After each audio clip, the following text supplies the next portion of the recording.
I want to talk a minute about my kids in this situation because nobody's listening to them. Everybody wants to run around and give their opinion. And, opinions are one thing. But when we're going off of facts and knowledge because we're personally involved in the situation, we're not going by opinion. It's very sad when the true victims aren't getting heard because of everybody's opinion. My son feels very hurt because the people who have my daughter, they lied and manipulated about the situation, and he has not been able to be heard. And that's a problem for me. My son feels very much because of the behavior of Emily and Robbie and their rejection, because they rejected him first. He feels very much like any relationship with them would be forced because he feels very much like they took my daughter and have been using her in order to force relationship that's inappropriate to both me and Alvin, especially after their initial provoking behavior.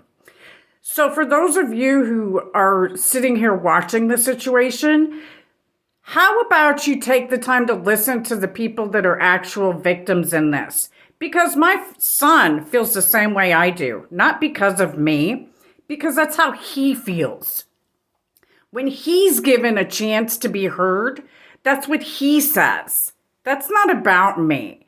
So trying to sit here and claim that anybody's been abandoned when they were kidnapped is very, very manipulative, especially on Robbie and Emily's part. Nobody abandoned Tiara or Dorian. Emily and Robbie are angry because they were caught rejecting us. And because we decided not to take them up on their forced using a manipulation of the Department of Health and Human Services system to force forgiveness on us, I forgive them. That's absolute. I will do that anyway. However, in my opinion, I can't speak for my son, but in my opinion, sometimes you have to let go with forgiveness. That means cutting a person off and having no contact. I feel the same that my son does, that these people took my daughter after they were very nasty to us in order to force a relationship so they could show off and gain popularity. That's not the way to become popular. Hurting people, and that's all these people have done is hurt us and exploit us, trying to manipulate the situation so that they looked good. That's not about us. When my son is separate and he's telling you the same thing I am, maybe it's time for all of you to take notice and listen because we are the victims. Robbie and Emily, along with Elizabeth St. Cyr and Fred Dole, provoked this after I stood up as a victim so that they could get attention. They're not victims here. They're part of the problem. Where's accountability for that? Again, we have mounting evidence that these guys lied, including documents from the state of Michigan's own courthouse in Cass County that verify that they are not related to us and have never been in our lives. So there's where that stands.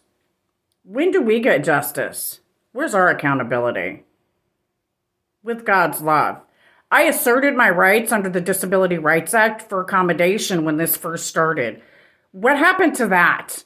Nobody's telling anybody that I did that because I'm a victim as well. I asserted my rights under the Victim Rights Act. Where's that talk? With God's love. Everybody wants to manipulate this and try to twist it into something that it's not in order to fit their own agenda. It's time to make that stop. With God's love. God bless America. Have a blessed day and back the badge.